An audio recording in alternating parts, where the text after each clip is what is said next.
It's Margarita, and we are taking it back to the house of Tom Ford with his newest release, Cherry Smoke. I did not know Tom Ford had done a new release until I saw some things on YouTube. People were talking about a new scent. I'm like, wait a minute. I knew about Lost Cherry, but he added 2 more, Cherry Smoke and Electric Smoke, which I will be reviewing soon. But Cherry Smoke, standard presentation for Tom Ford, very high quality. And I just love the bottles. I love how the bottle coloring is just so rich. This is amazing. But the smell is all that matters, right? So let's talk about that for a minute. So I'm not going to spray this. Why? Because I did spray it the other day and I did not like it. And I honestly don't want to smell it again. Why? Because it's too medicinal. Here are the notes: sour cherry, saffron, olive, leather, Chinese osmanthus, apricot, woody notes, smoke, cypriol oil, and nagarmotha.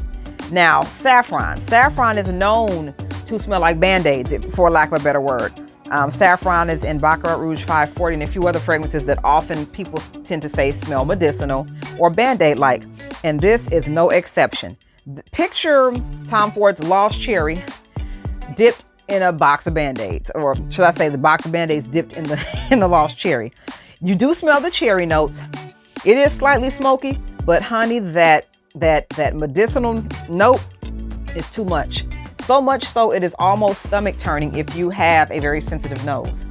I'm one of those people. I have a very strong stomach, but my nose, I pick up smells very easily and it's very sensitive. So I don't even want to spray that again. This is actually going back.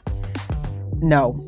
If you want something that is sour, or if you like saffron, or if you like Baccarat Rouge 540, which I do not, go for it because it's got similar qualities. This is just a cherry take on something similar. So yeah, Cherry Smoke is getting the smoke from me because I don't want it. But Tom Ford quality is there. It definitely has projection. It's got sillage. And it's got lasting power because it stayed on my skin for several hours. And it's funny because the fragrances that I don't like, or that typically when you don't like something, it stands out more to you. And me and saffron are not the best of friends. And that saffron, it was just having a whole party dancing on my wrist. And I did not like it. But if you'd like to try any fragrance advertised on this channel and some that are not, if it is still in my collection, visit my website, whistlenotes.com, and I will do a decant for you. Until next time, I am Margarita, and you have an awesome day. Bye.